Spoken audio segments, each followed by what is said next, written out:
Elekter võib tunduda tehisliku ja ohtlikuna, kuid kas sa teadsid, et inimorganismi iga elusa raku membraanis on elektriväli, mis on ligi 40 000 korda tugevam kui põleva elektrilambi hõõgniidis. Elektriväli on mateeria vorm, mis vahendab laetud kehade vahelist vastastikmõju.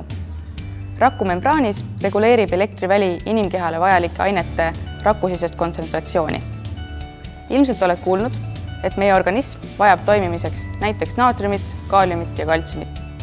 Nende keemiliste ainete positiivsed ioonid liiguvad elektrivälja mõjul rakuvälisest keskkonnast raku sisse. Ilma rakumembraani elektriväljata ei saaks töötada ka meie närvisüsteem, mis juhib kogu inimkeha, alates lihaste liigutamisest kuni mõtlemise ja rääkimiseni. Elektrit ei tasu seega karta, tuleb teda vaid tundma õppida.